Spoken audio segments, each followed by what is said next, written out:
Call the meeting to order. Good evening and welcome to the Town of Sykesville Mayor and Town Council Meeting. Today is Monday, March 25th, 2024, and we will call the meeting to order at 7 o'clock. We'll begin this meeting as we begin all meetings in these chambers with the Pledge of Allegiance, and we'll follow that with a brief moment of silence.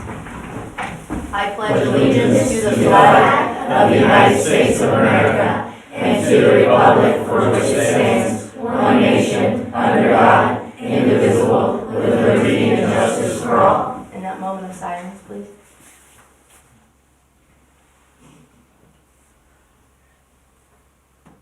All right. Thank you, everyone. All right. I'll start off, I guess, by welcoming everyone that's here this evening, including Pack 1633. Is that right? Yes, Girl Scout Pack 1633. Welcome, all you. So the first order of business here, as it is with every one of our public meetings, is to ask if anyone here is signed up to make public comment. Joe? No one has signed up, Mayor. Okay, is there anyone here that would like to make public comment at this time? Okay, great. So we'll move on to our first order of business, which is our consent agenda, which this evening is inclusive of, I believe, only our minutes from March 11, 2024. Do we have a motion to approve those minutes? So moved. Thank you, Councilman Grassley. Do we have a second? Second. Councilman Dyer with the second. Any need for comments? Apparently not, because the motion's been made, and it is a consent agenda. So all in favor of the motion to approve the minutes from March 11? Aye. Any opposed? Okay, minutes are approved. Next item of business is new business, and it is to consider, discuss, and act upon the request to paint the storm drains made by Girl Scout Troop 1633. Just give a little bit of background info, Joe, and then I'll turn it over to you if I miss anything. Girl Scout Troop 1633 reached out requesting to stencil messages on the storm drains in the Hawk Ridge neighborhood. The stencils they will be using are directly from the Maryland Department of Natural Resources advice and suggestions, and the troop will follow those guidelines from both the Chesapeake Bay Foundation as well as DNR with this stenciling project. Anything else you'd like to add, Joe, before I think now is the time to turn it over to the requestees and see what they have to say. Fantastic. I will open the microphone up to first in line here, or perhaps the only presenter. I'm not sure who's... No, they're all going to take a turn. Oh, fantastic. You want to step up to the microphone, dear? Yes, and we'll just, and I'll tell you what we'll do is when you're finished, you can just wrap around the front, let the next person slide in, wrap around, and take your seats, okay? Just be Great. careful of the cord there. Yeah, so when you step over this way, be careful. And it'll pick up your voice, if you could just let us know who you are. Good evening. We are Girl Scout Troop 1633. We are working on our Bronze Award and trying to make a difference in our community.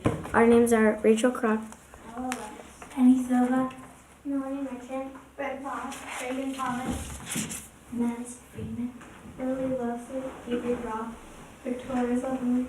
Eleanor Monroe. Welcome, everyone. Thank you. Very well done. Next up. A problem we have observed is too much litter. Litter gets into the storm drains and flows into our streams and rivers. We would like to put a stencil message on storm drains to inform people where trash and pollution in the storm drain goes. Storm drains were made to be faster ways to getting rainwater off streets. Our storm drain system empties into the South Branch Patapsco River. From the it flows to the Patapsco River into the Baltimore Harbor and the Chesapeake Bay. Unfortunately, the water that flows into the storm drain often carries trash, leaves, grass clippings, and sediment from the street. Fertilizers, pesticides, household cleaners, gasoline, and motor oil.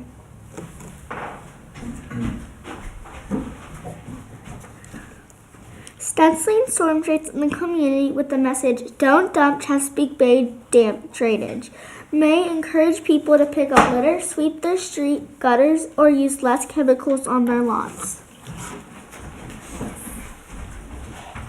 Sometimes people dump harmful liquids into the storm drains because they think it will be treated after going to our local waterways.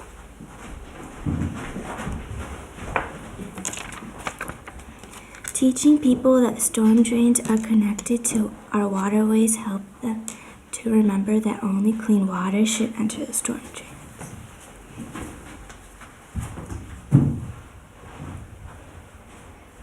We hope this will decrease water pollution and help animals that live and rely on our local waterway.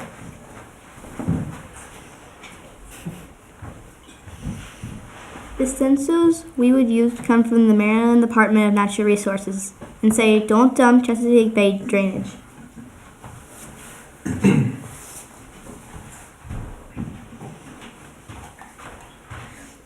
We would follow the stenciling instructions from the Chesapeake Bay Foundation and the Maryland Department of Natural Resources.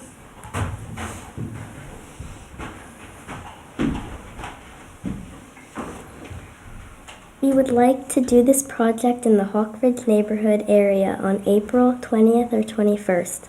The project needs to be done on a dry day and would be rescheduled if it rains. Here is a picture from another Girl Scout troop that shows what the project would look like when completed. Thank you for considering our project. Thank you so much. Did you want to hand that to Councilman, well, actually start out with the lieutenant there. He'll take it, it's in safe hands, and we'll pass it up along to the rest of us. Girls, thank you so much. Well done, by the way, and very informative. I'm pretty sure you taught at least one person up here something.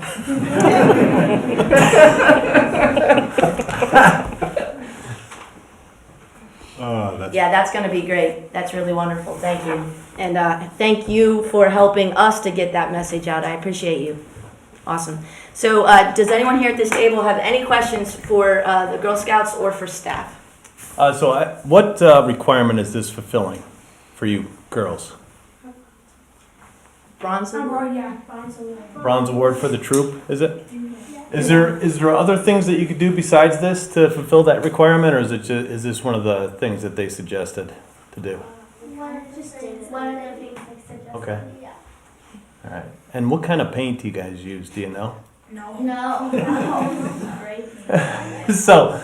We would do outdoor paint. Outdoor paint. Yeah. Okay. Okay. And are you going to use the green colored paint that is in the? Example. White with green stencil. That's what the suggestion is, but we're, if you have a different preference, we are certainly open to. Okay. All right. Very cool. Thank you, Councilman Grassley. Does Councilwoman Guroff have anything for them or for staff? I have one question. Does anyone want to say, why is this important to you? Any one of you can answer. Because if the Chesapeake Bay gets polluted, then all the animals will die. Because it would decrease the litter that their kids would do every day. See a lot of that, huh? Me too. And if I'm correct, the Chesapeake Bay is where most of our clean water comes from. And if that's polluted, we won't be able to have as much as the very little fresh water from the plant to begin with. Well done. Good answers, girls. Thank you. Thank you. Was there another answer? We're trying to increase our bay grade because we get a grade each year for the water quality of our bay, and we're trying to increase it, not decrease it. See, now you have definitely taught somebody something. So I'll tell you a little story about this. So so I work here, and then I also work for the Social Security Administration. And the person that just became the commissioner of Social Security is actually former Governor O'Malley. And he's the person who put together what they called Bay Stat, right? And what happened was that he put together leading experts, he brought them all together, and they started to work on that Bay grade. And we can thank him and a bunch of other folks that have carried on that mission to get us to where we are today. And my opinion about this, and since we all would share, is that this would be yet another step in the right direction to be able to help. So thank you so much. Fantastic. Councilman Dyer. This is fantastic. As a father of a now grown woman who was a Girl Scout, I am proud that the Girl Scouts are still doing great things, and this is just fantastic. So as a female sitting here in this seat as mayor, and I've said this to many of you all, perhaps some of you in this room, but many other troops as well, I've always been thanked for being a role model for young girls like yourselves, but I'm sitting here telling you that you're a role model for the rest of Sykesville, so thank you so much. And this is great. Joe, any other comments or need to discuss that? No other comments. Obviously, we do need a motion by Yeah. council since it is painting within the public right of way, so we sort of make that official. And then obviously, staff will coordinate with the troop just to make sure everything's taken care of as far as notice and all Awesome, that. awesome. And if there's any kind of cones or anything need to be set up, we'll take care of all of that as well. All right, great. So Mayor, I move that we approve the storm drain stenciling by Girl Scout Troop 1633 in the Hawk Ridge neighborhood. Awesome. And I would just ask for a potential amendment that they work with the town on the appropriate paint to put down so that it would be, whatever sustainable green sort of paint that's So there. it's on the state link that was It is, the type yeah. of paint they were supposed to Green use. CFC free spray paint. Perfect. Okay, very good. Is what they're calling out. Great. So you're seconding that? Yeah, I will second it. Yep. Okay, thank you. So before we take the vote, Joe, is there anything that, has anybody from Hawk Ridge reached out and said they don't want this after seeing it in the announcements or anything like that, or? No one's contacted us saying they do not want it. And Again, this is like I said, no problem it's- stenciling this. Right. Okay. It's within the public right of way, so council has the ability to approve or not approve it. Okay. Thank you, Councilman Grassley. Any further need for debate or conversation? All right, then I'll call for a vote. All in favor of the motion to approve the storm drain stenciling by Girl Scout Troop 1633 in the Hawk Ridge neighborhood, please raise your hand and say aye. Aye. Any opposed? Okay, thank you. That is unanimously approved. So you girls have your marching orders, as we like to say. You can stay for the rest of the meeting. You can leave, but when you Don't leave, stay.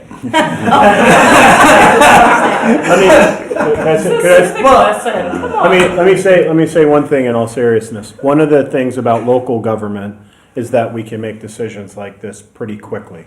You don't get to see that in all parts of government, but that's yet another thing. And so when you get a little bit older and there's an office to run in local government, you can make a real difference by coming and serving in one of these seats. And by then, probably one of us will be ready to go do something else, and you can come in and maybe Definitely. replace the mayor. Right? perfect. It could I will happen. wait here for you.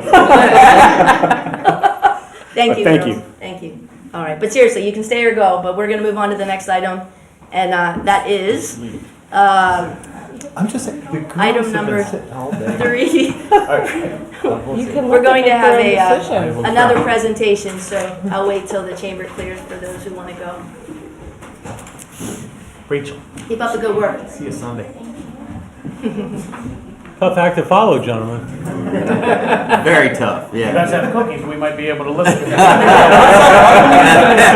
missed that. I That's cannot actually compete over with now. that, I Yeah. assure you. 2 months late for that. Yeah. Okay. So next item on our agenda is a presentation by Antietam Broadband regarding their product Flight Fiber. And I'd love to give you the microphone now. And I have your name somewhere, and I'm so sorry. No, that's Please fine. introduce yourselves. Yeah, Which one's which? absolutely. My name is Tony Heaton. I'm President General Manager of Antietam Broadband. And I have my teammates here. I'll let them introduce themselves. Brian Hartman, the Director of Technical Operations at Antietam. I'm Ed Brinkley. I'm Vice President of Construction and Expansion for Antietam. Thank you. Welcome, gentlemen. Thank you. Thank you so much. I've had the pleasure of visiting this wonderful community a couple times, and it just it has such a good vibe it puts off every time I come here. It reminds me of Hedgesville and that kind of area very much. We share common ground, Joe and I do, so for another day. But I first of all am so thankful, Mayor Link and the town council, to have an opportunity to come here and just tell a little bit about our story and what we are doing in the broadband business and our aspirations of coming to this community. So Councilman Dyer and Joe have had the luxury of hearing this, and it's just going to be very similar to what we talked about. So if you hit the next slide, probably the next one as well. So I'm just going to give you a little background on Antietam. We're named after the creek that runs through our community in that famous battle I'm sure you all are very familiar with. That was a pivotal part of the Civil War. We're named after the battlefield as well. We've been in the cable television / broadband business for a very long time, since the late 60s, and have been the incumbent in Washington County ever since, and cut our teeth in the business when we were just a cable product, a video product. And as our industry has changed and evolved, we have changed as well, and to where we are today as a broadband provider, primarily in this new fiber technology that everybody hears about. So we have served our community proudly. We are locally owned by a family in Indiana called the Schurz family, and they have been our ownership since the late 60s, and they're a great family. We're privately held. We're not beholden to stockholders or board of directors far away, so we're family owned, and like decisions that are made here in real time, we're able to do that too. So that is our strength, our size. We're not a big MSO like our competition, but we're very in tune to the communities we serve. That we're very prideful. So when you call and have a service call, you're not calling across the ocean to a call center. You're calling into Washington County or Hagerstown, Maryland, and we roll our service trucks out of our local area as well. And as we locate into this area, we're going to carry that same philosophy of doing business. So we're planning on hiring local people out of the Carroll County area, and that's important to us. So we were in the television business, and then as high-speed internet evolved, we were fortunate enough to be the first privately held company in the state of Maryland to build our city of Hagerstown and create a gigabit city with our own at-risk capital. It wasn't grant money. It wasn't. It was our own private at-risk capital. So we were happy to be able to do that. And going into COVID, everybody realized that broadband was a necessity like water and electricity. So we really dove in deeply into the broadband business in this fiber technology. So coming out of COVID, there was a lot of federal money, ARPA money that was handed out, and a lot of broadband companies kind of started up overnight, and a lot of venture capitalists got involved in the business, and everybody started overbuilding everybody else. So at one time we were the only incumbent. Now we have people that are coming into our community trying to overbuild us. So naturally we started to look at, how do we address that? So we have done very well in our community. So we tried to identify communities that were very similar to ours, that we might maybe wanted to bring our product, our way of doing business into that community. And Carroll County was a natural fit for us. It has the look and feel of Washington County, and we fell in love with it from the start. So our goal is to, our goal is to, and we've already started this process in Carroll County, and this is all privately funded. We're making a $32 million investment in Carroll County, and we're hoping to pass 40,000 homes throughout our build. We started last year, and we started in other areas outside of Westminster, and we're kind of trying to circle Westminster, and then Westminster would be our final build plan. But Sykesville fits in very well for us as we have gone about our build plan. So in this community alone, part of that $32 million, we plan on investing in Sykesville alone, $1.2 million. That would get us about 1,500 homes passed in this community. So our product, and you can go to the next slide. Yeah, our commitment to the town is going to be a 100% fiber to the home play. So we're not, we're building a product that is going to be in this community for a long time. So our technology that we're putting in play has capabilities beyond what the equipment does currently. So, our plan is to come to a community, build it so it's future proof. And the fiber to the home is something that we're putting in everywhere in this county. We're not building old technology, what we call HFC or DOCSIS. It's more of a direct, not a direct fiber, but a fiber to the home type of platform. So, and it's at no cost to the residents. We're funding all of this ourselves. And when we get into the actual build plan, this is where I'll let my boots on the ground describe that. But I wanted to give you an overview. If you would go to the next slide, I'd appreciate it. Yeah, and this just talks more about the technology, this light technology, the fiber technology, and it just allows what we call a symmetrical option. So forever, the way consumers consume broadband, it was more of a download. Everybody was streaming and downloading Netflix and Amazon Prime Video and whatnot, but now we're seeing a need for upload. People are putting security cameras in, they're tossing data to the cloud. You're not having a lot of these big server hotels out there. Everybody wants to store data in the cloud. So symmetrical speed is what's important. That's what fiber technology does. It would be easy to get 100 meg speed going down, but it would be hard to get it back up without the technology we're deploying. So very important for the user. It also, all of this is in mind with the folks that would consume this product, the experience on their end. So as more people telecommute, telemedicine, work from home, and they got kids in the home and everybody's on tablets and devices, this allows that end user experience to be a good experience. So it's designed for the way broadband is consumed now. So next slide. This is just an example of some of the levels of speed, and I just touched on it, the symmetrical speeds. So we're going to offer multiple levels, kind of on the low end, 500 by 500. It's like a small, medium, large, extra large. And so you can see right now we have our extra large package at 2.5 gig by 2.5 gig. So again, this is what I was talking about as far as the opportunities and the options for consumption. So it's built. And the technology, I know that we don't have, the equipment hasn't caught up, but what is the technology capable So of? right now, lab testing, we're at 5 gig, which we'll probably be releasing by the end of this year, symmetrical. Testing in our partners' labs are at 25 gig symmetrical. Wow. So Yeah. so the devices we're putting in, what we call our head end, are capable up and above 25 gig symmetrical. What we're using in the home today is for residential and some of our business is capable up to 10 gig. So in reality, for us to go from 10 gig to 25 gig is really visiting the home and changing out that device. And so that's why, Tony mentions being future-proof. Yeah. So we don't have to keep coming back and doing upgrades to the infrastructure. That'll be in place.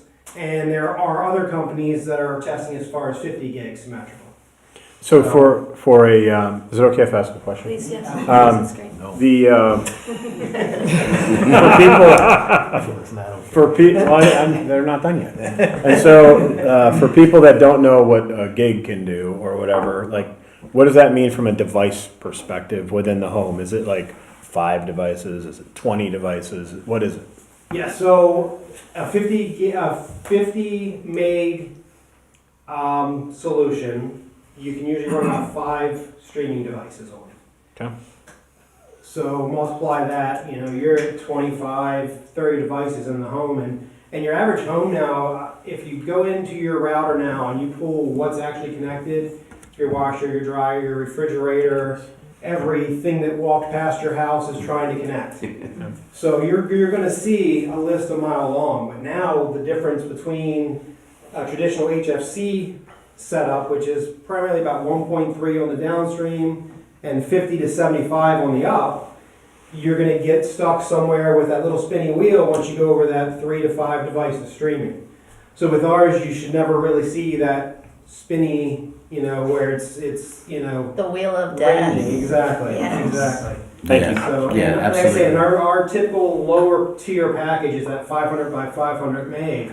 So it really kind of takes that, strain away from the system. Let me remind others, though, for you.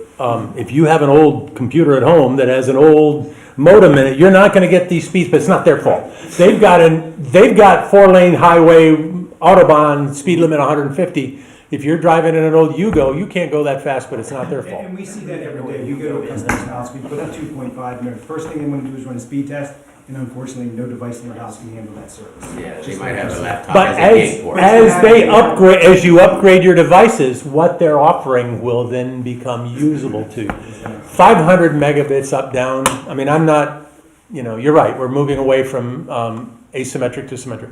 That's an awful lot. And if you get up to 1.3 gigabits, excuse me, trust me, you'll be able to do work while your kids are watching movies and not even know it. If they go to 25, We don't even know what's going on, right? Yeah, you're gonna have somebody sitting there talking to you at your table, whether you want them to or not. That's gonna be video. oh, as a programmer, you know we'll build something like that. Yeah, and there's going to be companion products along with it as well, with our phone service over fiber, and then we have a smart Wi-Fi solution that is next generation and it's very secure. Which Wi-Fi is 6? Yep. 6E. 6E, yeah. 6E, good. 6E Yeah, will be good. 1 to 7. Nothing but great. Okay, in English, what's smart? Beautiful, secure and fast and wonderful and tasty. Yes. It's basically what that does. So your Wi-Fi in your home now is probably a 5th generation Wi-Fi in most cases.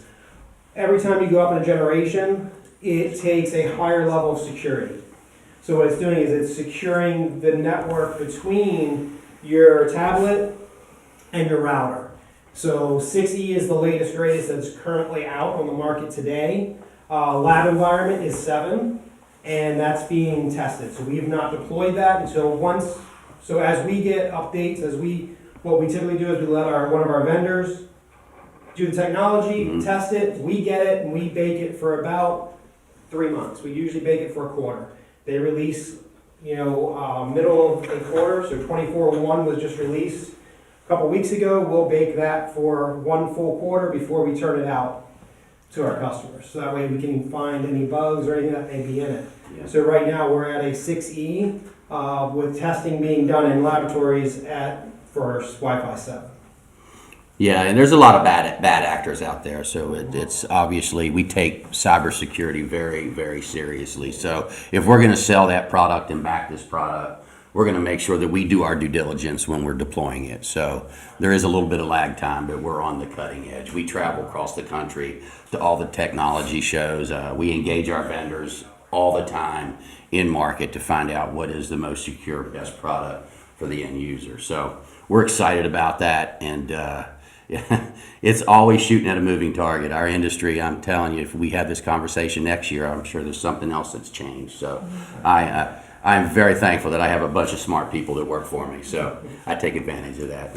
2 of them are right behind me. Next slide, please.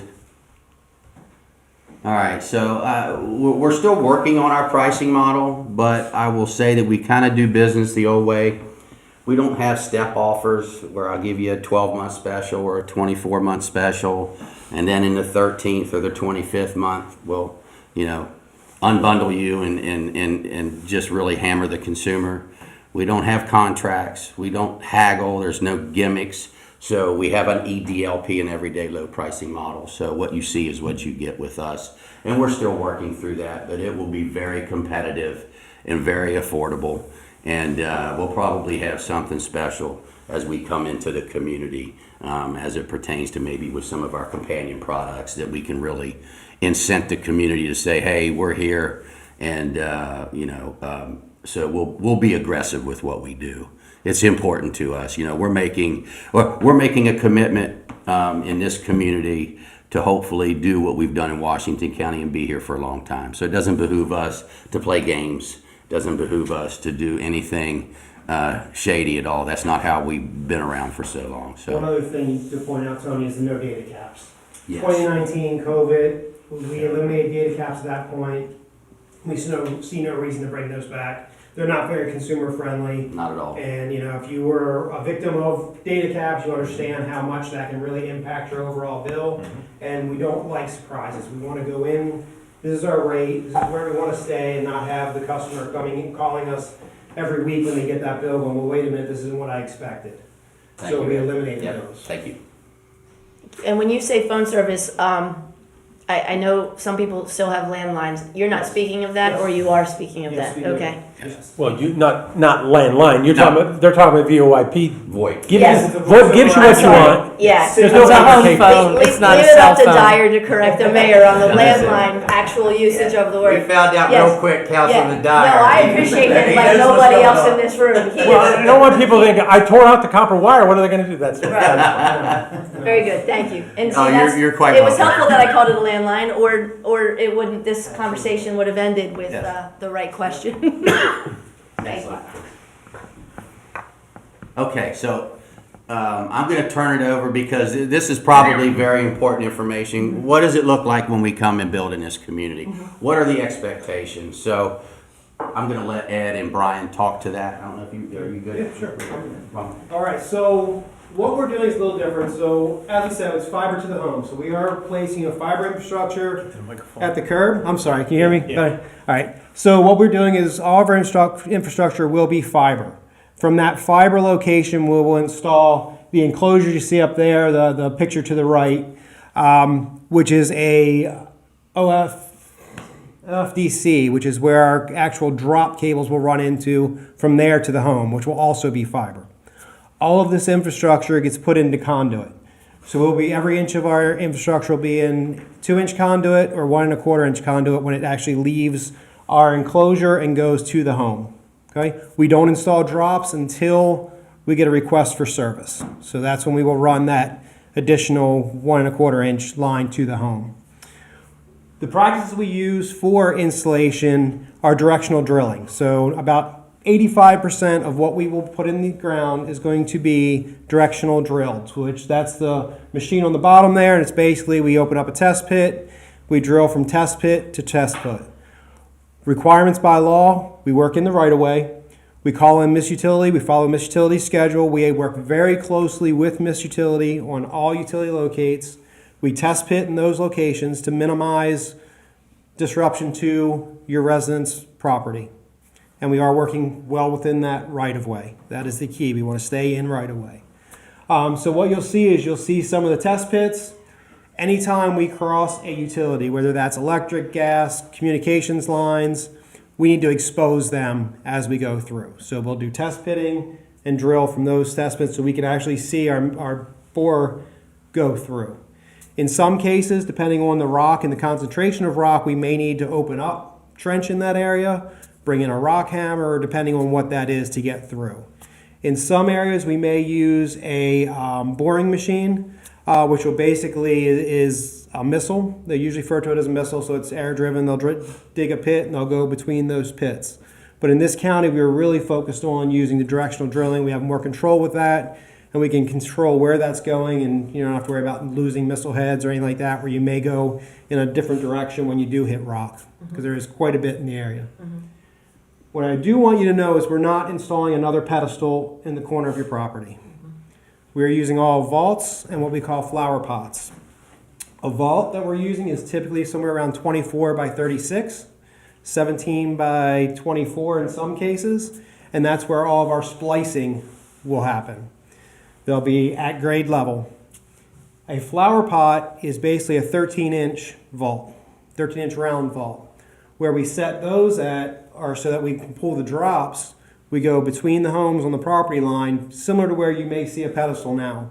That way, when we have to put in the drop to the home, we're typically not coming across 2 or 3 different properties. We're going right to that, and typically that one customer would get impacted on their property. Okay?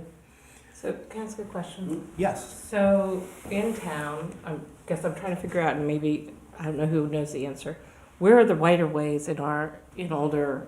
I mean, like, we don't have sidewalks. 2 types of construction. We have property that goes up to a road. There's area. If it's already an aerial build, which most of the central portions of the town here are, will be on those utility poles. We're already working. So it won't be in the ground. It'll be on the poles. Yeah, we follow the existing utility. Okay. So if power is on poles, we're going to follow that and phone. When we get back into the underground developments, basically, if you look where those utility lines are, they're usually in a straight line. It's typically somewhere around 7 to 10 feet from the curb line. That's typically your utility right-of-way. And like I say, we work with the county and the state and everyone else to verify those. We have permits through Carroll County. We're working through our permitting process here with Joe, so that we call in locates, and they'll also... So let me jump back 1 second with the utility locates, and that'll show you where we're going. We do a walkout prior to, so we've had 3 walkouts in the town already. From our preliminary walkout, when we evaluate and get passings, then we do an engineering walkout where we identify the path, we identify how we're planning or intending to run our cables. and then we do a walkout with the utility company who owns the pole right away. We, when we go to do our Miss Utility work, we'll call in Miss Utility tickets, but we white line. So you'll see a white spray paint path to where we're intending to put our infrastructure. What that does, it helps the utility locate companies to identify where we're going so they understand the direction we're going. We're well within the right-of-way of easement, and then you'll see different color spray paint depending on whether it's gas, electric, and so on. When we do that practice, we record pre-construction conditions. So we're taking pictures, we're videotaping the property that we're intending on working in. So we're getting an idea of any damage to driveways, where the infrastructure is, and that's important to us because when we go back and we finalize this, we're holding our contractors accountable to restore it to pre-construction conditions. If we get a resident that calls in for a complaint or any issues, we have a reference to where we need to be and what it looked like prior so we can make sure we get it back there. So we save those, we save those files for about 3 years. So once we come through and do the construction, I hold my contractors accountable to get that back and restored. So that way, you know, right now it's a great time to go and dig holes and grow grass. Yeah. In about 6 months, we're going to have a whole other nightmare on our hands. We have to come back in spring and start that process again. So if you talk to some of your neighbors outside of Sykesville, we're doing a lot of work in Eldersburg. That's where we started. We started there in fall, building through that. Now we're going back and doing the restoration and making sure we get that restored to pre-construction conditions. Okay, does that answer your question? I think so. So I mean, at least our area will be on poles. Right, yeah. Basically, Old Town, anywhere you see overhead utilities, that's where they'll be. Okay. In the newer part of town, where everything's already been underground, they'll stay underground with the utilities that are there. Yeah, that walkout process is very detailed. So we're walking with the owners of the pole and anybody else that might be on that pole, and we're strategizing where we're going to be to be strategically placed on that pole to deliver service through this town. So how do you get our BGE to agree to putting everything underground since you guys have the ability to do that? Just want it all underground down here. Yeah. No, I appreciate the pre-construction, the legacy of the, you know, the documentation because, I mean, there's just as recently as some work done here on our infrastructure on Main and Springfield, there's been damage done to private driveways and stuff. So Yeah, we're very sensitive to that. Yeah. If you go to our next, and actually one more. We already talked about. What we also do is notifications. So we really pride ourselves in how we notify the residents of who's working in the area. It's not asking for service. It's not a solicitation. It's a notification that we're doing. So the first image you see is a yard sign that we put up at the entrance of our construction area. So maybe the entrance to the neighborhood. It's kind of a political sign, right? It's a 17 by 24 yard sign. It'll stick in while they're doing work there. They'll move that as they go. The second sign is a door hanger that we put on every house that we have to do underground work in. We do that when we're white lining. That way it's up about 10 days notice before we actually start any physical construction. The back of that actually explains a little bit about the underground process as well as what the spray paint on the ground they're going to see for the utility markings. How disruptive is that process underground? Is it noisy? Can people still work in the community? Yes. Okay. Yes, they can. The advantage to drilling versus doing any type of missiling is when you run a missile, you're running a compressor constantly and you hear a thumping sound the entire time. And that echoes through your house. Regardless if we're anywhere near it, it's still going to echo in the basement. With the directional drill, it's much quieter. You do hear the machine running, sure, just like you would a lawnmower or anything else out there, but you don't have that constant thumping of the missile hammering through the ground. So it does reduce that. And we can move pretty quick with the drills as well. So your typical time to missile through 150 feet versus drilling 150 feet is much shorter, so we'll be able to move through the neighborhoods a little bit quicker. And I actually have one quick question with respect to what we're talking about that I just thought of. I have a very old home, and all of my I obviously have a telephone line and electrical drop, an aerial one, but I have a gas line that was put in about 10 years ago that's underground, obviously. Is that something that if we were going to do a drop at my house, you would be able to follow that utility too? For you, yes. You just said that in front of everyone, so No, just no. make sure. What we do. Everyone who has a gas line. Now we follow we typically follow power and your communication lines. Okay, Yes. okay, thank you. Now, if you would want it on There, you could yeah. do it. Okay. And actually we do take that into account for all of our residents. Okay, If we can. The challenge is, as you brought up, you have your house, you have concrete. Yep. So if we don't have a path where we can actually set up a machine to get through, Yep. then that's not an option. If it's an option, we will take that. understood. Thank you. Because my techs would gladly go underground rather than climb a pole. Okay. Yeah. The last one is a direct mailer that we send out also. So that way, for some reason you don't use your front door and we tag it and you go into the garage every day, you missed the sign, it blew off in the wind or whatever, we want to make sure we had multiple sources of communication. We also have a direct number, so that 7975000 number is changed. We put a direct number together for our call center for Carroll County directly. So anybody that comes in, they know where you're at, and our representatives can speak directly to the construction that's going on in that neighborhood. Thank you. So timing for pricing and timing for coming into town. Okay. So I'll let you handle the pricing, but let me answer You always the do that. construction. That's right. I know that I got the good job. So our construction process right now is we're working with Joe and team to get our permitting finalized. We have underground crews ready to go. We are currently we just finalized walking out the pole lines with utility, so with BG&E and with Verizon. We've gotten a lot of our Verizon permits back. We're still working with BG&E on finalizing those permits. Right now, we're in the process of paying what they call make ready. So if there's any lines that need to be moved on the pole, any poles that need to be replaced, we pay for that up front. They give us about a 6-week turnaround time to have that work done, and then we can come in after the fact. So we're probably about a month and a half, 2 months from physical starting construction in Sykesville. And I'd say about 6 weeks? Yes. 6 weeks to run through and the completion of the construction process.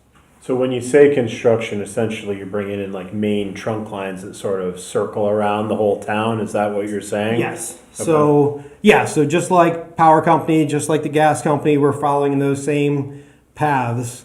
And what we'll do is a lot of times we'll be able to go up one side of the road and shoot under the road if we have to get to the other side rather than going up and down. But yes. And so we have a couple places in our town that are a little bit hard to get to, right? So as an example, all the way in the end of Calorama, right? It sort of goes down and it's not too many homes are down that end of the road. Another place is off of Harmon Drive. It's a private road that goes up into that People live area. back there? They really do, believe it or I not. heard they don't have trash service. It's funny. A lot of humor going on today. And so are all of the homes in the town going to be a part of this, or is there some? If they are within the town right of way, our agreement that we Okay. made with Carroll County, because the first step of coming into the market was meeting with Carroll County, Sure. talking to them about our opportunities. They pointed out the 8 incorporated towns. Yep. So our commitment was we would build all 8 incorporated towns. Okay. What we actually have done since then is we've gotten approval for an additional $5 million to start what we call edging out. Sure. So not only those 8 incorporated towns, but what else we can edge out From there. from those locations. We're also working with the county for leasing some fiber to get to some areas that are challenging or may delay getting access to. So if it's crossing railroads or something like that, or reservoirs, anything like that, we can work with where they have existing fiber, leasing dark fiber, so we can get to those areas. So we get questions about some of that edging area that's outside of our town. Is there a plan, or can we go to your website or see what your plan is? We do not have it on our website, but we can share what we're looking at for the Sykesville area with you. Thank you. Well, so if you're in Eldersburg, I mean, are you just doing all of 21784 or not? Yes, for the most part. Okay. Yes. So then, Because I was thinking Gaither too. Yeah. Yeah. We looked at that area as well. Yeah. It's something that maybe we look at in the future. Okay. Yeah, so it's not on the build plan, it's on our, we've kind of phased, so our first phase is the 8 incorporated areas, then we have the edge out from there. We did include Eldersburg in that original 8, just because it's such a prime area to continue that underground. We could move a lot quicker to start building in there, because pole permitting can take several months, where underground permitting takes several weeks. Got it. Thank you. And just so you're aware, we are building a head-end in system. It's in Westminster, so we're currently under construction for that facility, so that's where everything will be fed out of for the Carroll County market. The whole county, and off of Baltimore Boulevard. Why don't you step up to the other big Well, question? A couple things worth noting. We have multiple project managers and construction managers on site here at all times, so accountable to the communities we're serving. So, and we try as much as we can to hire contractors that are local to the area as well. It's always been a philosophy of ours that you take a little more pride in your work if you live in the community that you're working in. So we do make a point to do that every opportunity. And price, I'm not prepared to because we're working on it, right? I said that earlier. I just asked when. And it will be. We're hoping to activate customers in this area mid to late Q3. So well in advance of that. Right now we have a website that, as we're getting close to activating customers, that we're directing people to, because if you can believe it, Buzz has, we've tried to be really quiet about our approach until we're at a certain point, but there's been a lot of traction in Carroll County. We're getting a lot of calls in our call center because there hasn't been much choice in Carroll County for a while, and it's say.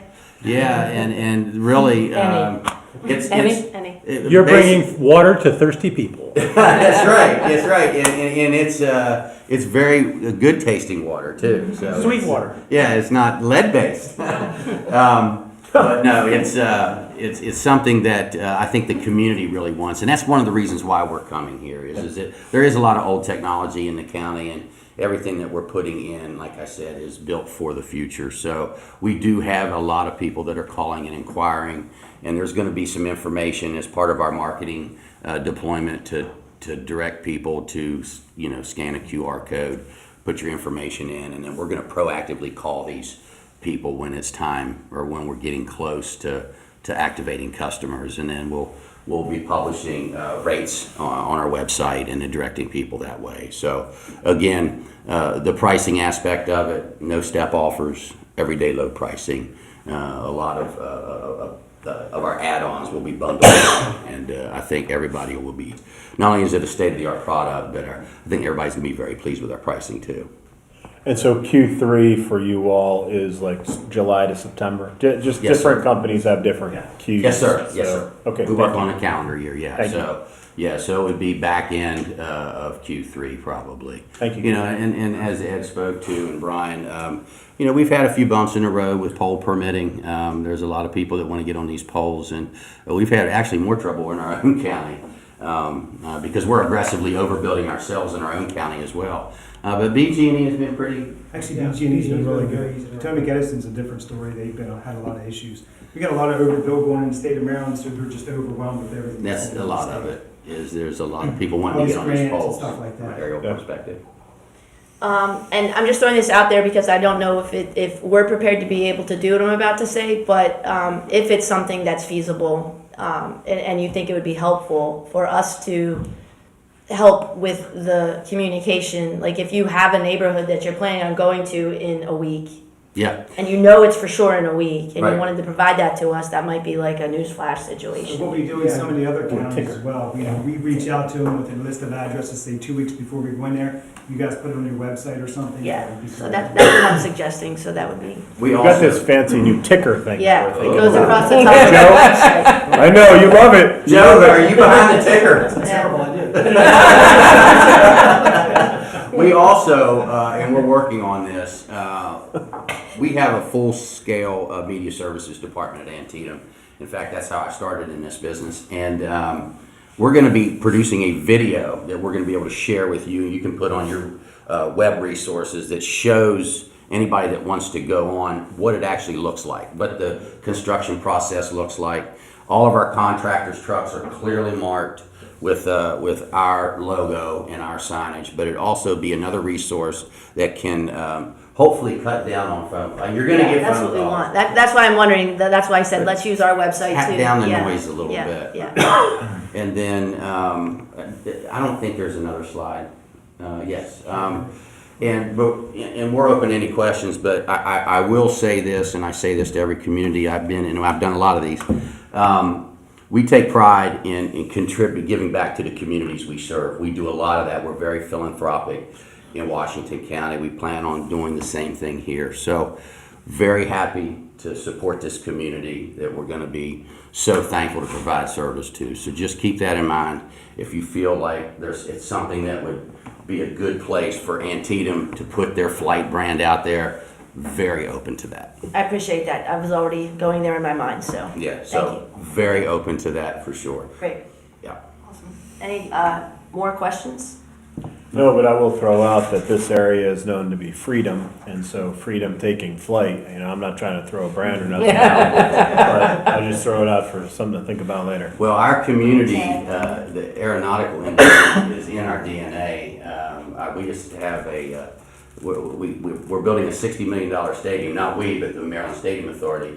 We got our sports Major League Baseball, minor league baseball franchise back in the community, and they're called the Flying Boxcars because we built a cargo plane back in the 40s and 50s that were distributed across the entire planet, and we named our team after it. So flight and flying boxcars goes very well. Freedom flight, it sounds very good too. Yeah. But man, we got in here early and ate at EW Back. That place is a keeper too. That was Yeah, that's why it's been here for 30 plus years. Yeah. Yeah. We've got lots of keepers, so there's lots of places for you to grab lunch on Main I love Street. this place. Yeah. I'm telling you. I And lots really of love activity it. on Main Street. Yeah. So Well, we're glad to have you Well, here, thank you. like physically here this evening, but also here in the community in the future. So I appreciate you guys. On a personal note, my late mother-in-law used to live in your area, and her husband was a bit of a curmudgeon, but he liked your service. Oh. Which, by the way, was not, I noticed you like it. That must be tremendous. well, thank you. We try to be accountable for our actions, and we want to come to this community and do it the right way because we're going to ask for your all's business. So we're going to do it the right way. We're going to be accountable to you, and I'm going to give everyone that wants it my business card. You can personally call me anytime with any questions. I'm always available. I appreciate that, Tony. Thank you. Yes, absolutely. Yeah, I mean, I think everybody in this room and anybody listening or will play this meeting back will be thinking what I'm going to say, which is I'm sure even the services we have now started out with good intentions. And I truly hope that for the long run, it's because as you grow, it's difficult to keep that mentality and that business model. So, but you are serving a solid community here in Sykesville. So, if you all want to be part of that, that's what we'll expect back. 100%. Cool. And I was going to say, for community outreach, it's probably too late to join the Art and Wine Festival, but maybe at the beer festival in the fall, having a tent out there and Okay. be able That's a to great talk to people. Well, and the farmer's market. Mhm. Yeah. Through the Yep. summer, we have a farmer's market Any- every year.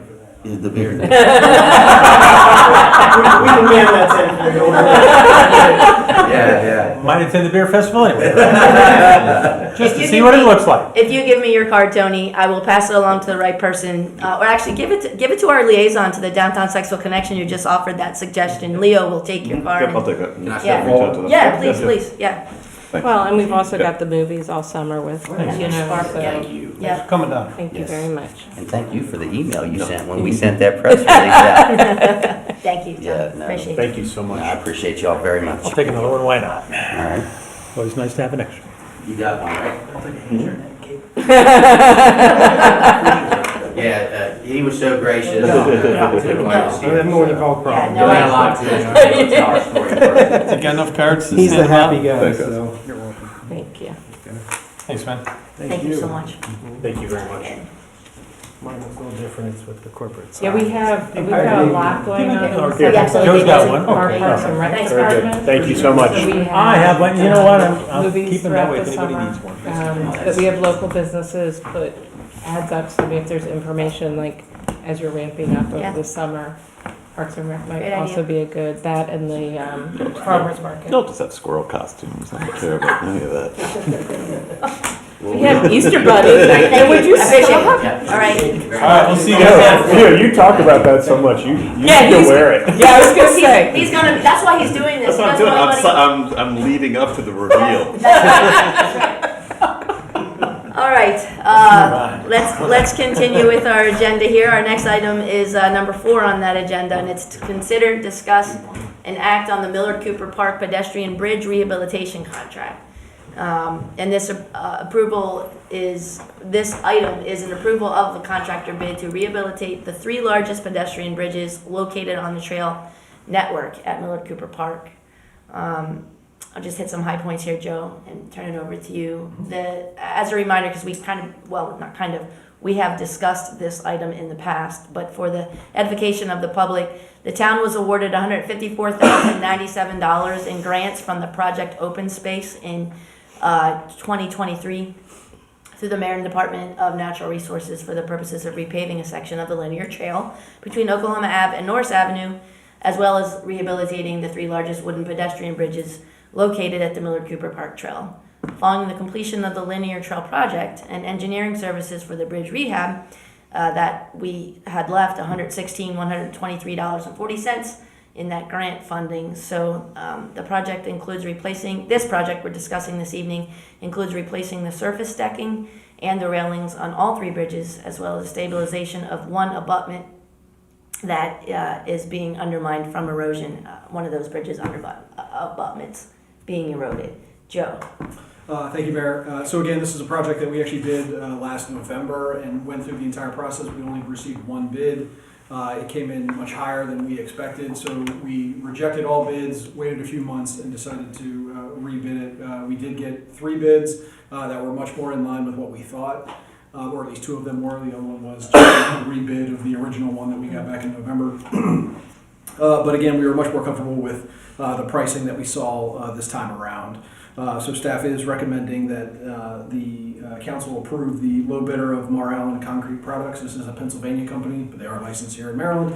As the low bidder, their base bid was around the $70,000 mark. With based on our last discussion, we wanted some sort of composite material or recycled material that could be used as an alternative to the light kind or the pressure treated lumber that was in the base bid.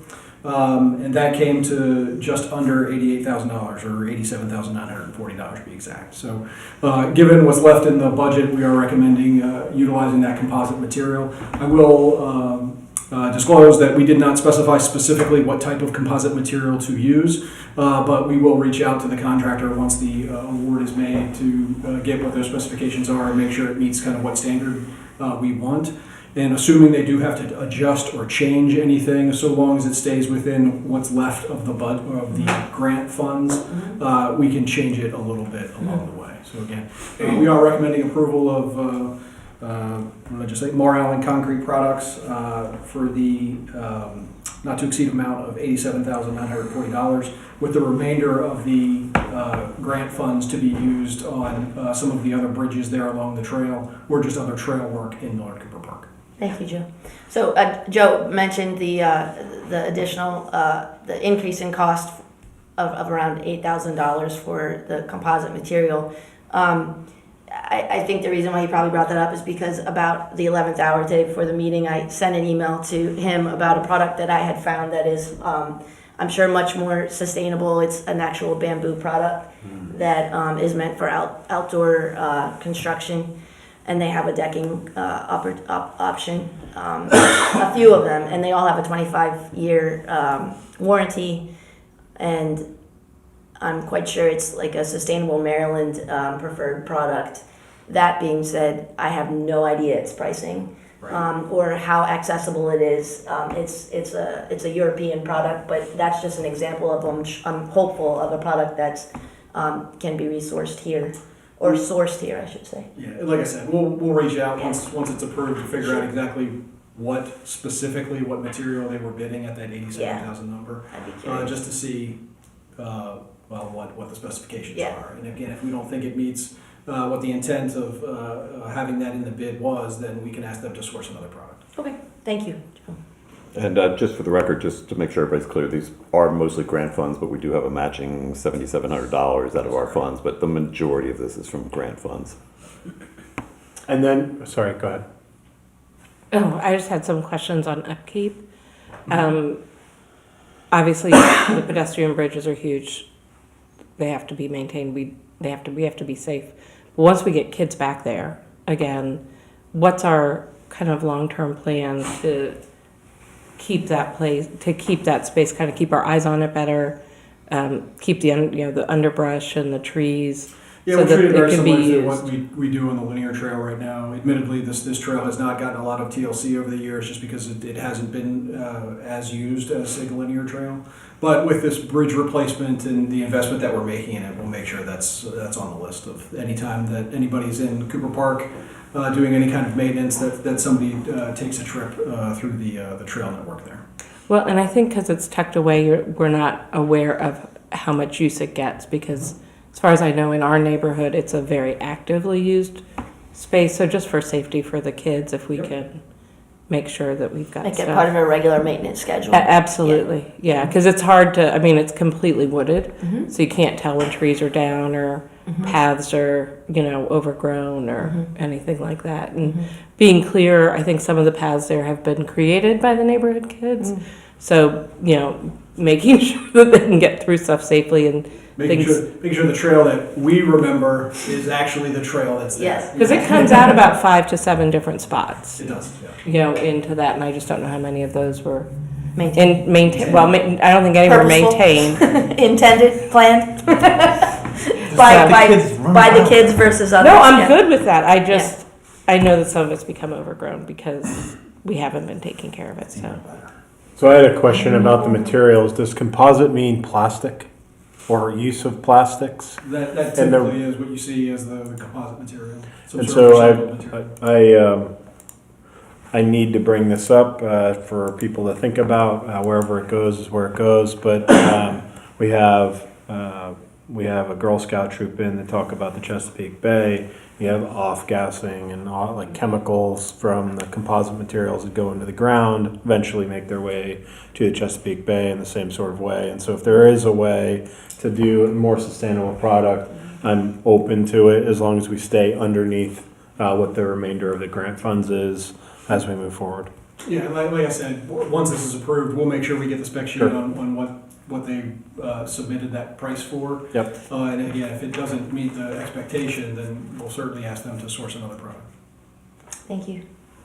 Councilman Dyer, anything for staff? No, this is good. I agree with you. It would be nice if we could do something to reuse plastics. It's great. So, Just to be clear, I'm not asking to reuse plastics. So just No, I'm saying whatever works. Yes. Yeah. The mayor has convinced me over time that we should try to be as careful as we can without going crazy and doing Right. something dangerous or expensive. But Right. if we can do it, let's do it. thank you. If no more questions, hearing none, I'll remind everyone that the staff's recommendation is that we award the Cooper Park Pedestrian Bridge Rehabilitation Project to Mar Allen Concrete Products Incorporated at a cost of $87,940, and further approve the remaining grant funds of $28,183.40 to be used for repair and maintenance on the remaining pedestrian bridges along the trail at Cooper Park. We have a motion for that.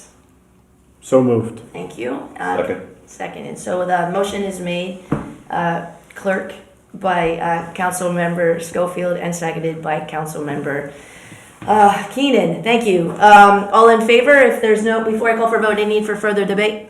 I got to say something. Yes, so, please. So if we go and look for the bamboo product that the mayor suggested, and let's say it comes in at, let's say $20,000 more than this bid, so that leaves us with just $8,000. Would that come back to us to approve it? Like, what's going to be the cutoff point if we decide to go with the bamboo product? Yeah, so obviously there are certain goals that we want to make sure that we meet with the remaining funds that are there. If we Right. can, if it's only going to be another $8,000 or so to do some of the other bridges that are along the trail or some of the maintenance work that Councilmember Gerhoff just mentioned, then I probably wouldn't bring that back to council. If it means we can't get done everything we can, or that we would like to get done along that trail and along the other bridges, then I would bring back and ask for additional funds from council. Okay. And is there a due date on when this money has to be spent? Let's say the materials we're trying to source is 18 months out, let's just say. It's a good question. Is Yeah. that would be something that we wouldn't do, right? We have to spend this money within Yeah, I'd like to have the project completed before the splash pad opens. before summer, right? Okay. Yeah, Before yeah. the splash pad. Okay. Yeah. Got it. All right. I just wonder. No good questions? Thank you. Really good questions. Any more discussion? I'll call for a vote on the motion as it is now, which is that we award the Cooper Park Pedestrian Bridge Rehabilitation Project to Mart Allen Concrete Products Incorporated at a cost of $87,940 and further approve the remaining grant funds of $28,183.40 to be used for repair and maintenance on the remaining pedestrian bridges along the trail at Cooper Park. All in favor, please raise your hand and say aye. Aye. Any opposed? Okay, that is unanimously passed. Nice work from the Yeah. town staff on that. Thank you. Absolutely. You got to run. Kevin's worked hard to get this right. Well, sometimes practice makes perfect, and we all have learning curves, and this is obvious an example of when we needed to step back and start again. So this is great, and kudos to Kevin. Announcements and reports is our next item on the agenda. I'll begin with announcing our next meeting is Monday, April 22nd, 2024. Should be noted, we will be canceling the first meeting in April. Yes, first meeting in April will be canceled, and we're floating a workshop idea for one of the other weeks, but we'll see. Oh, look at the face. We have volunteer opportunities available on the Parks and Recreation Commission, Planning Commission, Board of Zoning Appeals, Crossing Guard, and Police Auxiliary. If you're interested in any of these, please email town@sykesville.net for more info about volunteering with the town. And that brings, did I read the right list? Yes. Yes. That brings us to staff updates, and I'll turn to Joe. I only have a real brief one just because I wanted to follow up with an item that we discussed last meeting, which was the work on Springfield Avenue.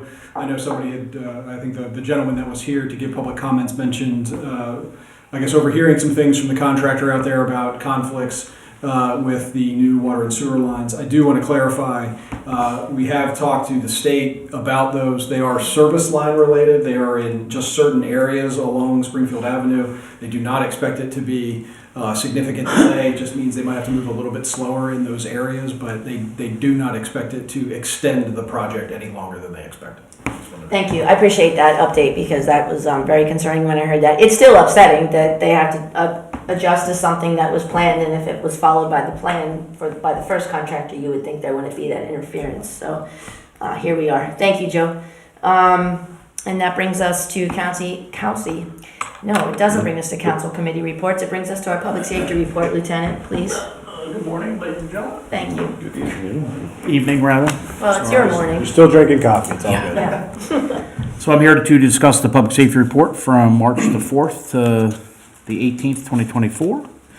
And during that time, we handled 470 events, to include but not limited to 11 assist other agency calls, 9 community policing events, 11 foot patrols, 27 house checks, 245 patrol checks, 2 public service incidents, 32 traffic initiatives, 2 welfare checks.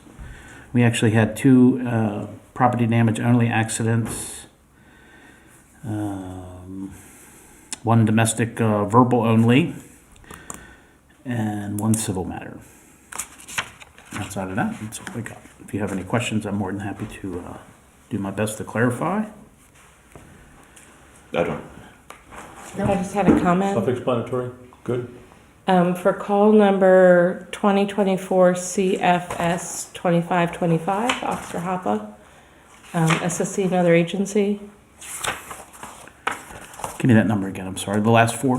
2525.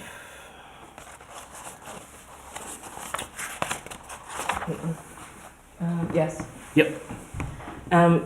Just a personal thanks. The manner in which this one was handled, and the recognition that someone was having a mental health issue and not a criminal issue, and for the officer's choice to stand down, is huge. Yeah, I have to tell you, and I don't want to say that like a lot, there's not a lot that impresses me, because that's not true, but PFC Hoppa is flat out amazing at what she does. Some of the the interactions that I've seen her have with juvenile that lives in Bunker Hill Court, she is the only one that can actually kind of get through to that kid. And the fact that you'll see in these calls for services, she actually has made several attempts to follow up just to kind of I to saw check that in. in there as well. Yeah, so I'm like, hey, PFC Hoppa, you got to go do your thing, and she'll sprinkle her magic, and it's generally a pretty decent conclusion. So I will tell her that you send those, kind words, but I'd be remiss if I didn't actually add a couple of my own. She's good stuff. I'm super. Well, I'm going to happy. pile on because my only comment was going to be that she wins the community policing award Yep, she's good stuff. for this 2-week period, but my favorite is Corporal Barrett's report about the dandelions from the kiddo at the park. So There you go. that was amazing. Yeah. Anything to my left for the lieutenant? No, you guys are all doing a great job. Appreciate it. Not me so much because I don't do anything anymore. But Hey, you're management now. But seriously, you guys, we're just lucky to have you. I appreciate it. Thanks, Lieutenant. Good. All right. Actually, I have a question for you. I'm so sorry, Lieutenant. It's a general question, and it's for the edification of anyone watching this meeting that has been complaining about the dog poop in the park, the fountain park in the Centennial Park. We are on the case. Okay. Thank you. And I mean, it's What's awful. going on? There's a new tenant that has a dog that likes to use the public park for a By the toilet, fountain? and then it's not picked up. Yes. Okay. So, thank you. I have written that ticket before, and I'm more than happy to do it again. I appreciate you. So that is a ticket. Oh yeah. Oh, yeah. It's violation of town ordinance. Yeah. Got it. Because it's in a I public should- park. I should He's know off that, leash but- and he's not cleaning up after. Pick up after your dog. By the way, Seriously, now I have to. By the way, there's a free bag, a dispenser, and a place No, I to see drop it. it, like, How far? like I don't know, 20 yards away. Yeah. Yeah. No, I've seen them. So Okay, I have a story um, related to that, but it's leaked. That brings us to council. Why can't I speak? Council committee reports. I'll start here with Councilman Dyer. The people who are providing our current television service did want us to let everybody know that in Lasse is no longer available as in March 18th, which I had to look up was a Hispanic religious broadcasting, and Marquee Television, which I also had to look up because it does a lot of stuff like ballet and things that I don't know much about, but it's going up $1. But we're having our meeting next month with the Cable Commission, so if anybody does have any issues of general concern, I don't like my TV, but why does everybody in our neighborhood have a problem with, please let me know and I will address that with them. Thank you. That's important. The next planning commission meeting still is on April 1st, and it's looking good to go, Joe. Very good, 7 o'clock. Be Here in there, the be square. That's right. And for the council members, the enclave at Parkside, is that on the agenda yet? Or That is not going to be on the agenda. not on the agenda? There's a site plan for the building up Sandusky, the old smoke shop building. Thank you very much. Thank you. Anything? Parks and Rec. So we have a commission meeting this Thursday, followed by Friday morning, our Easter egg hunt and Scavenger. Thank you. Go. And some surprise visits at the Easter egg hunt. Yeah, surprise visit by myself as well because I apparently have an Easter ear hat of some sort to wear. Wonderful. It's electric. Followed by in April, our spring cleanup, and we're looking at 2 locations, so volunteers are needed and welcomed. Followed by the 27th, our first Sykesville Skate Jam. and stuff. So hopefully soon we'll start to get a head count. We have a cap at 50. Okay. So And if you tickets for want that to be event? there. For the Sykesville Skate Jam, it's just a participation. So for those who want to participate, it's a cap of 50. I don't believe there's a charge. Is there a charge to register? I don't think there's a charge to register. Yeah. But where do they register? Where do they make their Down participation? at the Shrimp Town Skate Shop on Main Street. Thank you. Councilmember Grassley. What do you have for The us? Historic District Commission is meeting Wednesday, March 27th. We have 3 signs. All looks, normal. Appropriate size. Appropriate size. Everything looks good. So. Business signs? Yes, I'm sorry, business signs. Okay, Yes. thank you. Main Street, Warfield, Norwood Ave. Awesome. Okay. DSC Green Committee had its inaugural planning meeting this past Saturday at the Tea Room, laying the groundwork for their environmental initiatives.